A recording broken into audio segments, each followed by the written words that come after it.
ናለው አሁን ኢየሱስ ክርስቶስ ያማልዳል ወይስ አያማልድም ነው ሐሳባችን። ኢየሱስ ክርስቶስ እንደሚያማልድ በምድርም በሰማይ በቂ የሆነ ማስረጃ ተሰጥቷል። ዮሐንስ ወንጌል ምዕራፍ 17 ላይ ስለኛ ለምኗል። ወደፊትም ለሚነሱት አማኞች ጠቅላላ ለምኗል። ኢየሱስ ክርስቶስ ያ ምልጃ አሁንም ዘወትርም ለዘላለሙ የሚቀጥል ምልጃ ነው።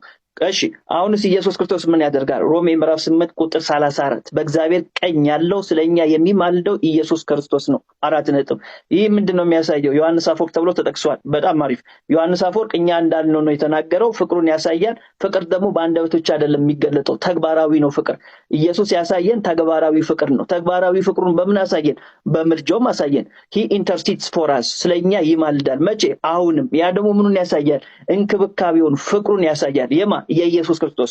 ስለዚህ ምልጃ ስንል ከአብ ያንሳል በአብ ፊት ይለምናል ማለታችን ሳይሆን አሁንም ኢየሱስ ክርስቶስ ለኛ ያለው ፍቅር መስቀል ላይ እንዳለው ፍቅር ነውና አሁንም ማማለዱን ይቀጥላል። he continues to intercede for us፣ ስለኛ ማማለዱን ይቀጥላል በማለት ተናግሯል።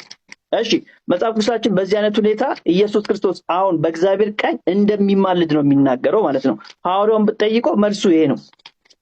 ሌላውስ ቅድም ያነበብኩትን ጥቅስ ባነበው ደስ ይለኛል። ቄርሎስ የተናገሩን ስለ እርሱ ራሱ ልመናን የሚሻ መስሎ ከጥንት ጀምሮ ያገኘንን ፍዳ ከኛ ያርቅ ዘንድ አብን ማለደው እንደገና ደግሞ ይላል እንደገና ደግሞ እንዲያስበን ከእርሱም እንዳይለየን ስለኛ አብን ይማልደው ዘንድ ባሪያችን ነስቷል።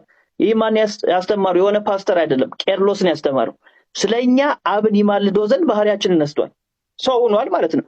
አሁንም ኢየሱስ ክርስቶስ ሰው አይደለም ብላችሁ የምታምኑ ከሆነ ምንም ማድረግ አልችልም። ከቄርሎስ ትምህርት ወጣችኋል። ቄርሎስ ግን ኢየሱስ ክርስቶስ ስለኛ ሰው የሆነው ምን ለማድረግ ነው? አብን ይማልደው ዘንድ ነው ይላል። ስለዚህ ቄርሎስ እንደተናገረው እኛም ዛሬም እንናገራለን። ኢየሱስ ክርስቶስ ሰው የሆነው አብን ይማልደው ዘንድ ነው፣ አንዱ ምክንያት ማለት ነው። ይህን ደግሞ በተግባራዊ ሁኔታ ሮሜ 8:34 ላይ ሐዋርያው የተናገረው፣ እንግዲህ ሐዋርያው መልሶች ይባላል እንጂ ሐዋርያው መልስ የት እንዳለ ለማየት ችለናል ማለት ነው። ሮሜ 8:34 እንግዲህ ሐዋርያው ጳውሎስ የተናገረው ነው። ስለኛ የሚማልደው ኢየሱስ ክርስቶስ ነው። ይሄ ነው መሰረታዊ ጉዳይ ማለት ነው። ስለዚህ የኢየሱስ ክርስቶስ ምልጃ አሁን ማስምር የምናገረው መውደቅ መነሳት አይደለም፣ ካብ ማነስ ማለት አይደለም። ስለኛ የሚታየው ብቸኛው ሰው እሱ ነው። በጣም በሚገርም ሁኔታ ስለ ኢየሱስ ክርስቶስ ብቻ ነው ምልጃ የተነገረው በሰማይ በእግዚአብሔር ቀኝ ተብሎ። ደግሞ አሁን ወደ ቅድስት የገባው ማን ነው? ኢየሱስ ክርስቶስ ነው። ወደዛች ወደ ሰማይ ገባ ተብሏል። ምን ለማድረግ? ስለኛ ይታይ ዘንድ። ኢየሱስ ክርስቶስ ምን ስለሆነ? ሊቀ ካህናችን ስለሆነ።